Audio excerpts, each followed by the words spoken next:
Greetings to all the students. I hope you are preparing well for your UPSC prelims examination.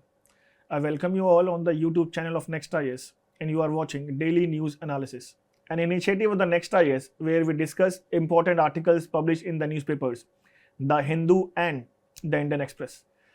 With the help of today's video, the topics that we are going to discuss are Supreme Court's appellate jurisdiction, second, non-banking financial companies, third, National Science Day, 28th of February, and the fourth, the European Union, because we have the European parliamentary delegates in India. And then decoded session, the topic that we are going to cover is the Russia and USA talk over the Ukraine. So now let's start with the first topic of today's, which is visible over your screen, is Supreme Court refuses to block Union Carbide's toxic waste transfer to Pithampur, upholds High Court order. At first instance, you people might think that this topic is related to the carbon dioxide waste or toxic waste, but rather this topic in a very indirect way can be asked in a matter that on what matter Supreme Court say no to intervene in any matter. And with the help of today's video, we are going to discuss this special topic. So now start with, this is the prelims question that has been asked by the UPSC. Now the first part, there are 10 major constitutional norms based on which Supreme Court can deny a particular case, or not only constitutional but certain cases, certain areas, 10 out of them. So out of 10, the first one is the separation of power. Article 50, which is mentioned in DPSP. In here, it mandates the separation of power between executive and judiciary. And Supreme Court under the Article 50 applies the non-interference in policy decisions, economic regulations or military strategies. And for example of this is a 2016 demonetization case where Supreme Court denied to intervene in the matter. Second is the parliamentary supremacy in the lawmaking. The court does not create laws or focuses on its implementation. This is a very basic understanding. Now, based on which Supreme Court cannot direct Parliament to legislate or rewrite the laws. We can have this example for say Representation of People's Act case 2025 and the lifetime ban on convicted politicians, which is of great news in the news. Third, judicial restraint and doctrine of non-justiciability. There are certain matters which are non-justiciable in our nature. That means that they cannot be reviewed by the courts. Certain matters are beyond the judicial review, for they involve policy discretion rather than the constitutional violations. For say there are three matters: foreign policy and defense agreements, second is national security matters, and third of course economic and taxation policies. And for that we have one very serious example. The Supreme Court declined to review India's Rafale fighter jet deal, citing national security concerns. Fourth one is political question doctrine. It was originating in the US Supreme Court. This doctrine states that courts should avoid deciding purely political issues in nature. In India, Supreme Court applies this doctrine in cases where 1 and 2, the issue is meant to be decided by the President, Parliament or the state legislature. Second, there is no clear legal standard for the court to apply. And to this understanding, we have one example when court refused to interfere in abrogation of Article 317, stating that it was a political decision of the executive. Fifth, locus standi or the PIL. These two are of different words, but locus standi means that only an affected individual can approach the court. PIL, we all know about the PIL aspect, but PIL litigations allows public spirited citizens to file certain cases, and the court in recent past has cited, or I would say rejected, the frivolous PILs that lack genuine public interest. There are certain cases where Supreme Court has said that the lawyers are misusing the PILs. They quoted this thing, they quoted this word. Example for this thing, the court dismisses PIL to seek interfere in the government contracts, employment appointments or the resource allocation. Sixth one is doctrine of self-imposed limitations. For say again non-interference policy, the court avoids interfering in matters to allow executive functions, we already discussed.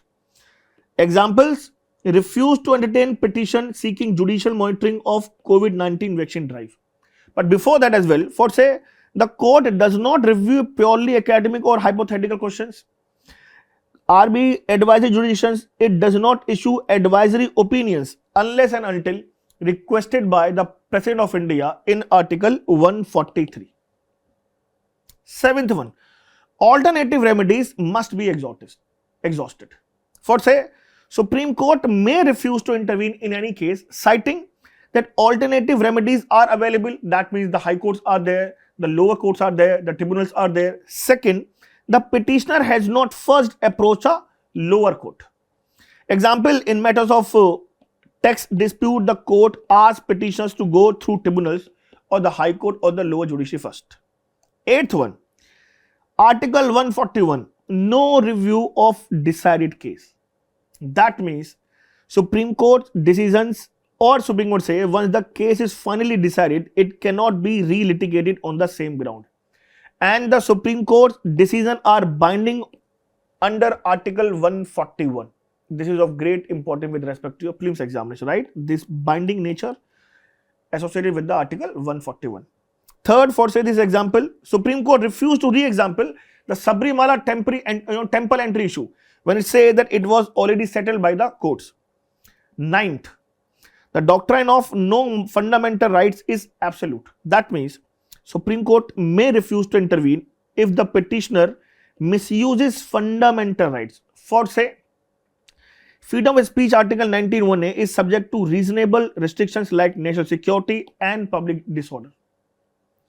The 10th, knock in my backyard principle. This principle just one day back was given by the Supreme Court, again related to the Bhopal gas, this tragedy, or I would say that taking the toxic waste to somewhere else, right? So this is a recent principle given by the Supreme Court. This principle refers that opposition of people or local communities to the projects that they believe will negatively impact their area. Courts often refuse to intervene in such cases if that is legally sanctioned and in the greater public interest. Example, Supreme Court rejected petitions against nuclear power plants in Tamil Nadu and Maharashtra, ruling that the national energy security is of a larger public interest, right? This is a practice question that you should follow and practice. Now, moving toward the second topic. This is non-banking financial companies, right? This is the previous year's question paper that has been asked by the UPSC. Now, let's dive into what NBFCs are. So, NBFCs are the companies registered under the Companies Act 1956 and that may get engaged in business of loans, advances, acquisition of shares, stocks, bond, debentures or securities issued by the government or the local authority or other marketable securities. Very important with respect to this importance. With respect to its importance. According to RBI's Financial Stability Report 2023, NBFCs accounted for 30% of the total financial sector assets and 20% of the total credit in India. The sector saw a year-on-year credit growth of 19.8% as of March 2023, driven by the retail loans. Now, aspect related to the registration of RBI. Section 41 AI of the RBI Act 1934 should comply with the following with respect to the NBFCs, right? That means there are two criteria before registering yourself as the NBFC. The first criteria is it should be a company registered under Section 3 of Companies Act 1956. Second very important thing is that you should have or it should have a minimum net owned fund of 200 lakh, that means 2 crore. Again, is this 2 crore minimum net owned fund?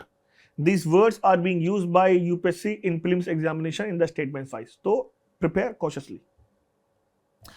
Very important with respect to your prelims again, that is systematically important or systemically important NBFCs. Those are the NBFCs which has the asset size of more than 500 crore or more as per the last audited balance are considered as the systemically important NBFCs. The rationale for such classification is just to maintain the financial stability in the overall economy. Now, types of NBFCs. NBFCs can be defined on the nature of first, the nature of their creativity, second, on the basis of their deposit. For say loan company, asset financing company, mortgage company, investment company, core investment company, infrastructure company, microfinance, housing finance companies are of the nature of their activities. Second, deposit accepting NBFCs, non-deposit accepting NBFCs with the aspect of deposit. This is the certain graph-based association with respect to the NBFCs. To make it more understandable by you, this is the NBFCs for say Tata Capital, Aditya Birla, LIC, DHFL, Religare, Fullerton, India Bulls Home Loans. These are all the NBFCs in India. Now the difference between banks and the NBFCs. NBFCs lend and making investment and hence their activities are akin to that of banks. But there are certain differences. Differences lies in three major points. First, NBFCs cannot accept the demand deposit, the first one. Second, NBFC do not form the part of payment and settlement system and cannot issue checks drawn on itself. Second. Third, corporation or I would say insurance, deposit insurance facility of deposit insurance, credit guarantee corporation is not available to deposit of NBFCs. This is the question, the practice question to be followed. Next topic. Today is 28th of February and my dear friends, 28th of February in India is being acclaimed as a National Science Day. So, National Science Day is celebrated every year of 28th of February to honor the discovery of Raman effect by Chandrasekhar Venkata Raman in 1928. But, the word is but, National Council for Science and Technology Communication proposed the celebration of National Science Day in 1986 and it was first observed on February 28 in 1987. Now the point is,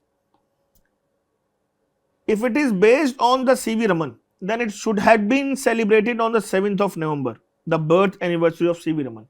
But it has been observed on 28th of February. Why? Because it marks the day when C.V. Raman announced the discovery of the Raman effect, which later earned him the Nobel Prize in Physics in 1930.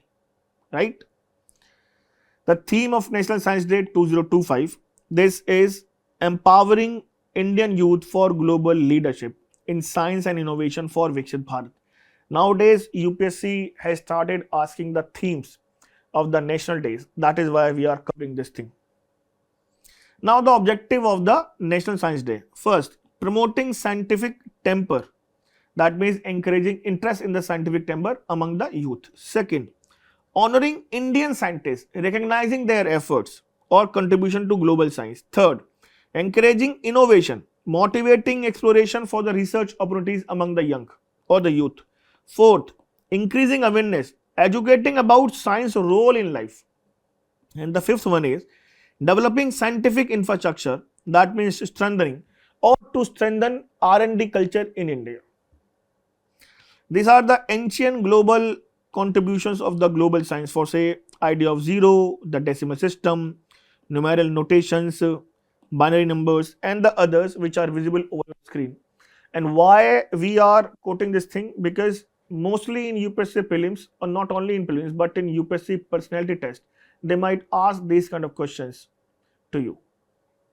Now moving towards the next slide, that is India's growth in science and technology. The first, role of science in national development for say agriculture, the GM cross part, healthcare, the aspect of vaccine, robotics in healthcare, space research, digital India and AI, right? Now quantum science. And nowadays Indian scientists are dipping their head in understanding the quantum science and their applications associated. For say we have quantum key distribution in India nowadays, right?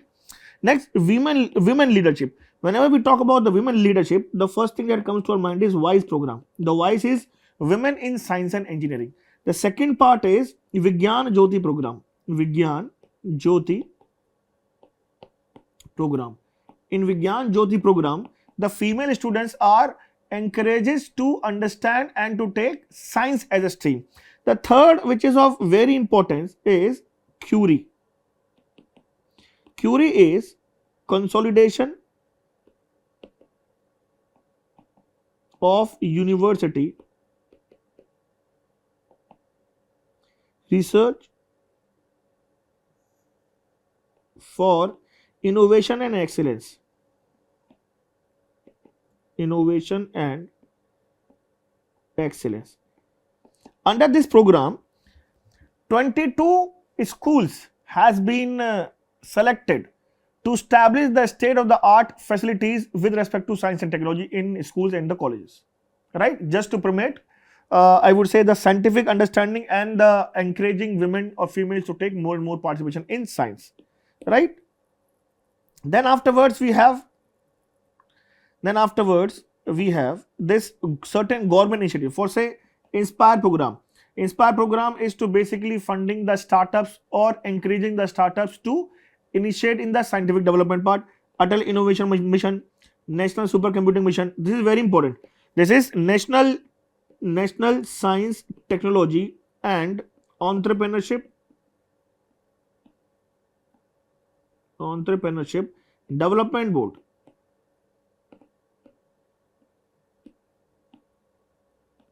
Which promotes scientific entrepreneurship among the members, right? Then afterwards, moving ahead, one practice question over your screen.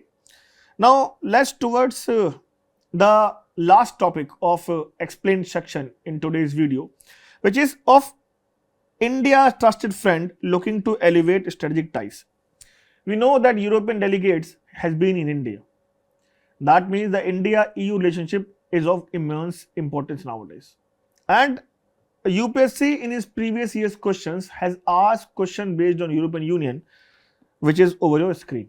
Now, moving ahead, European Union is a unique political and economic union of 27 member countries, or I would say European countries, designed to foster economic cooperation, political stability and regional integration. When I say regional integration, we can understand this one market, right? It was originally formed after World War II to prevent future conflicts, and EU today plays a significant role in international affairs and a combined GDP exceeding 18 trillion US dollars, making it one of the world's largest economies, or I would say, if we combine the EU as one, based on its GDP, it is the third largest country after USA and China. Now, certain structure associated with the EU, how it functions. So, we can understand with respect to 3, 4, 5, 6 things. First is European Union. It proposes and enforces law which manages the EU budget. Second, it led by the President of the European Commission, this European Commission, right? Second is European Parliament. It represents EU citizens, members that are elected after every 5 years. And they have the power to approve or reject the EU laws. The third, fourth and fifth. Third is European Council, which is composed of the heads of the states of all member nations. It defines the overall direction and foreign policy of the EU. Fourth, European Central Bank. It controls the monetary policy of the Eurozone nation, that means the 2017 nations, and maintains price stability and regulates the financial institutions that are there in the European nations. Last, the Court of Justice of the EU, that is the judicial body. It ensures that the EU laws are uniformly followed across the members. Now, certain very important facts regarding the EU. For say, it was founded in 1993 with the Maastricht Treaty. Very important. Member nations are 27. Germany is the largest economy. Now, very important thing, official currency is euro, but it is been only practiced by 20 member nations, not by all 27 member nations. UPSC may make a statement in European Union question that euro is being widely accepted by all 27 member nations, but this is incorrect. Now, very important thing is, first of all, the European Parliament headquarters, which is in Brussels, Belgium. The very important thing is carbon neutrality by 2050. We have witnessed earlier that UPSC has asked these kind of themes related to, for say, which of the following countries or which of the following is associated with the carbon neutrality by 2050 initiative. They may give you or topics like G7, G20, EU, BRICS, something like this, right? And UPSC previous in question papers has asked questions based on this thing. That is why this future goal, this initiative is of great importance. Now, this is a practice question. Do practice it. Now, let's start with the decoded topic, which is visible over your screen, is Russia annexed Ukrainian territory non-negotiable.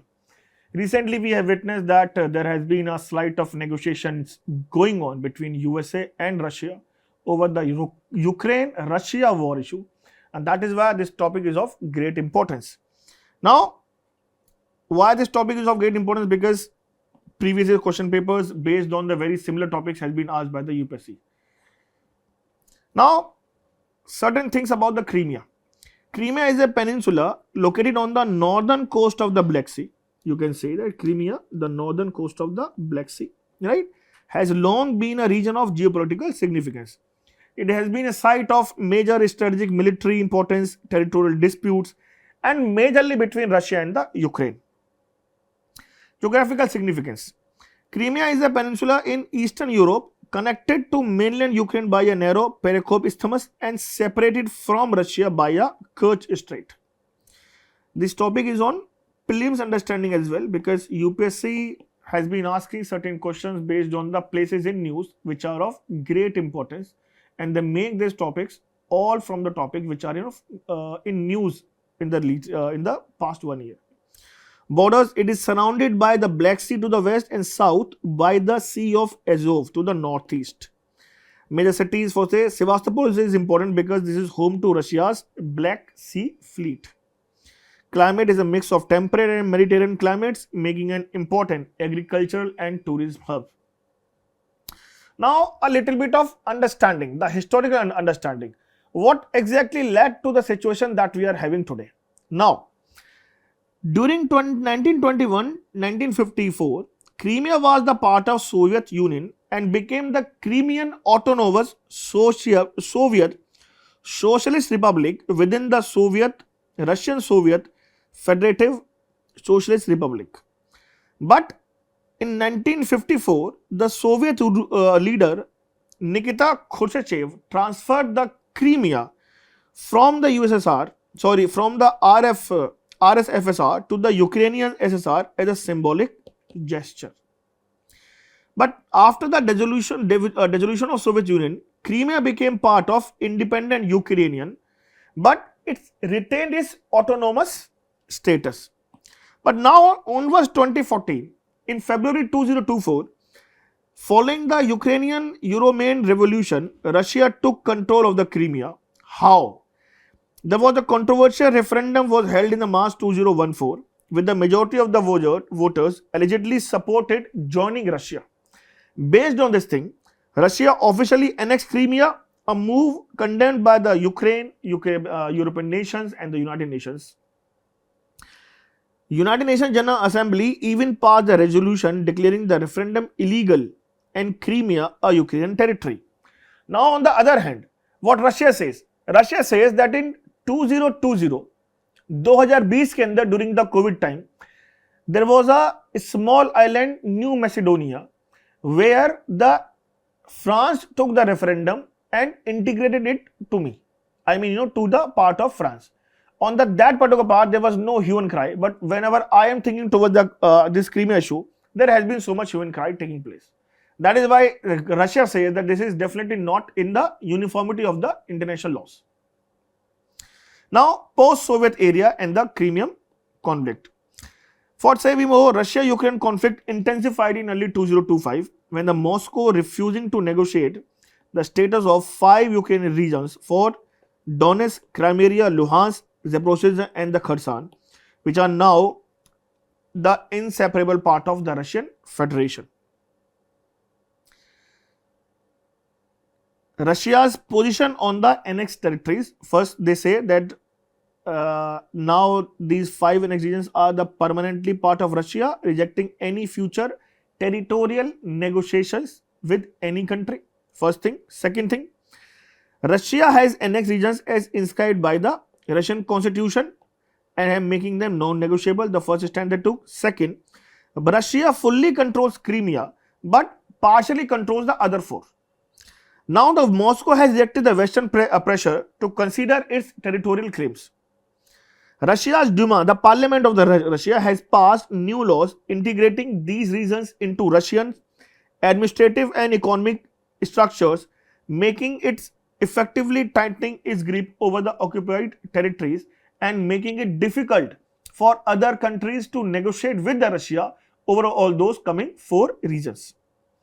Now, this is the latest update that Russia has increased its troop deployment in the eastern Ukraine, nearly 4 lakh soldiers nowadays.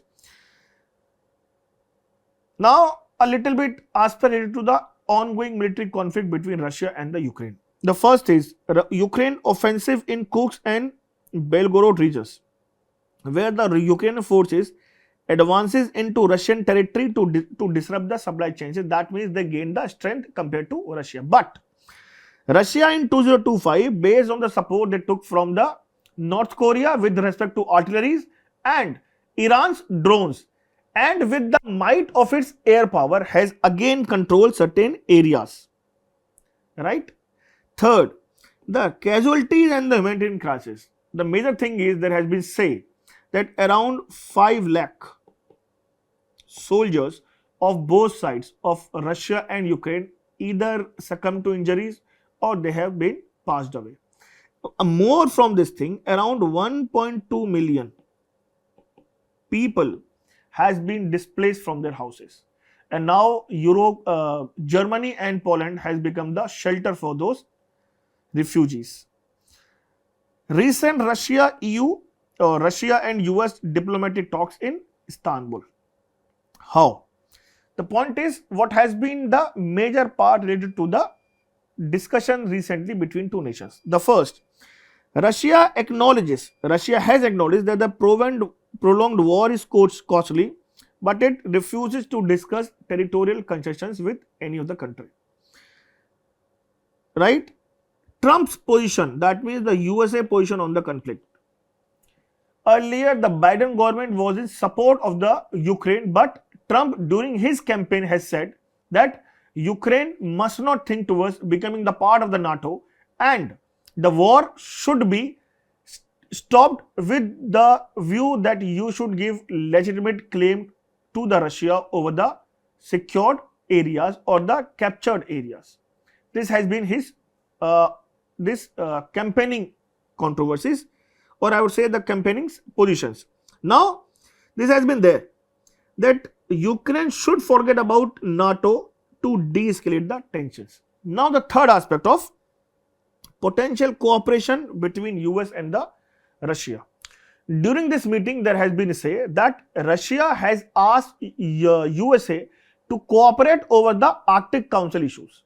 That means Russia at this moment wants itself to keep it away or get it out of the economic isolation that has been there for the past 4 years.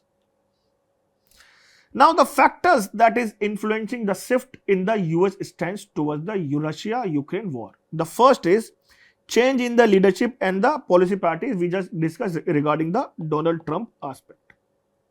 Right? Congressional resistance to the ultimatum. There has been say that 150 billion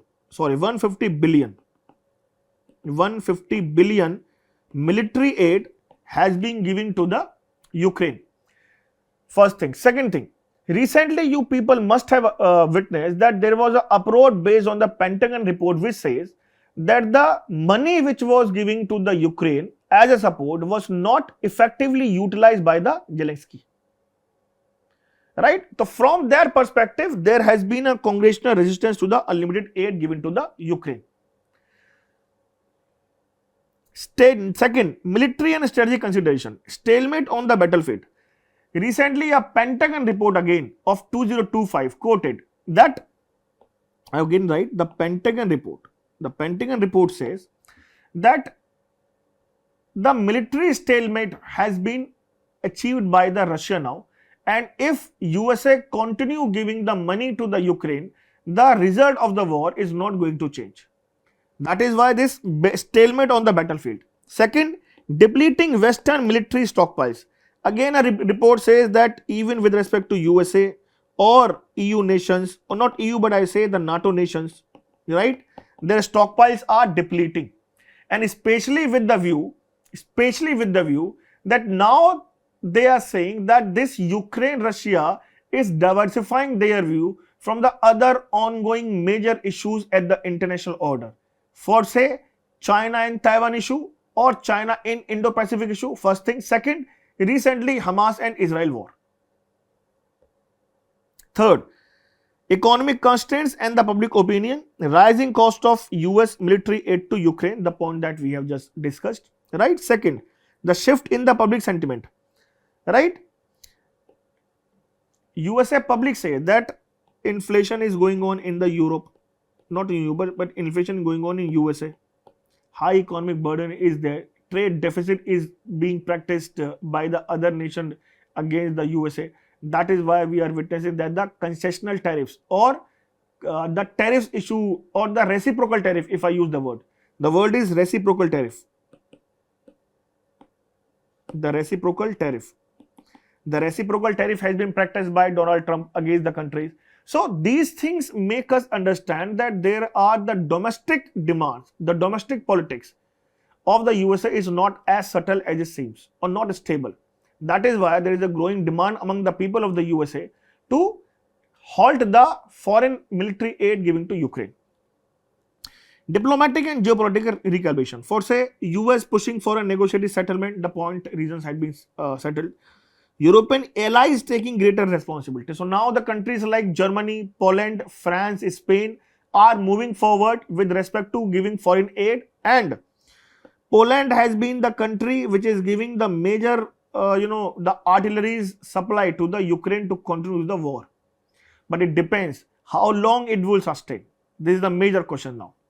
Third, US seeking to avoid a prolonged proxy war, because we have discussed the earlier issues. Now the geopolitical and the economic implications of the war that has been there for the past 3 years. Russia's stance and the war cost. Even Russia's stance is clear that non-negotiable with the captured territory, first thing. Second, even the Russians know that the condition of my ruble has gone down. There has been said that nearby 5% of the GDP of the Russia, the 5% of the GDP of Russia has gone down based on the sanctions imposed by the Western nations and the USA. Second, NATO's involvement, the point we just mentioned, that now the Poland is giving or the NATO is giving funding to the Ukraine. Third, economic sanctions, the impact of sanctions on the Russian economy, the point we have just discussed, right? Peace efforts.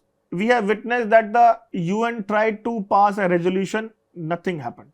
Even in UNSC, based on the veto power of the Russia, nothing happened. ICC has given a arrest warrant away against the Putin. Still the war is going on. Decision has been taken. So that means even the peace efforts has gone on a stalemate. No results is visible. Energy disruptions. Earlier there was say that the European Union's dependence of oil on Russia was around 24% or 24 to 42%, but now it has reduced to only 9%. But still there are conditions or countries like India and China who has continued importing the oil from Russia, which has definitely did two things. First, there was a continuous support to the Russian economy. Second, there is a change in the energy supply chain in the world itself. Now the conclusion, what may lies ahead? The military stalemate, which is of Donald Trump, is talking about. And even I believe that there might be a futuristic scenario that the military statement will take place for sure. Second, diplomatic deadlock. We are witnessing that the countries like USA and Russia has started talking regarding ending the war, but still this is of no full-time scale, no full-scale negotiation, no full-scale negotiation. That means still there is a long way to negotiate between the two countries. Third, economic sanctions, impact of Western sanctions and Russia's economic adaptations. That means still it is surviving. Fourth, nuclear posturing. We must not forget that Putin has threatened to the world that they may start launching the nuclear warheads if the demands are not met. That means ultimately peaceful negotiations has to be there so that a full-fledged nuclear war may halt. NATO's expansion. We know that Finland and Sweden has become the part of the NATO. Poland is being supplying the materials to the Ukraine, and Donald Trump has himself said that Ukraine must not think towards becoming the member of the NATO. So, NATO expansion at this moment must halt, and this has been a very long-term demand from the side of Russia as well. And there has been a say that from the border of the Ukraine, the distance between the Ukraine border to the Moscow is hardly 800 kilometers. And the stories of 1991 disintegration of the USSR has been there in the Russian leadership's mindset. And that is why perhaps NATO's expansion must halt at this moment. Now the final thoughts. The war enters in 2025, diplomatic efforts remain installed while military escalations continue. The conflict resolution now depends on three things. First, Ukraine's military resilience, which is now majorly depends on the NATO's assistance, because USA has said no to the funding. Second, Russia's economic endurance. It will prevail. Why? Because there are countries like India and China is there to support it indirectly by importing the oil. Third, the stance of Western powers, particularly the USA, and USA has put itself out. That means in near future, NATO has to get dependent upon its own stance, own foreign aid. That means a prolonged war is not visible nowadays from this particular portion. That means NATO expansion, continued Russian aggression, potential shift in the US leadership. The war's outcomes remain uncertain with no clear path to peace in sight. That is why I said that the more profound and productive negotiations must take place with Russia. This is the practice question over your screen. I hope the topics that we discussed with today's Daily News Decoded video has been understood to you, and you people are trying very hard to solve the questions and practicing at your home as well. Keep practicing, keep studying, and keep watching daily news analysis videos. All the best, guys. Thank you very much for watching daily news analysis of nextias.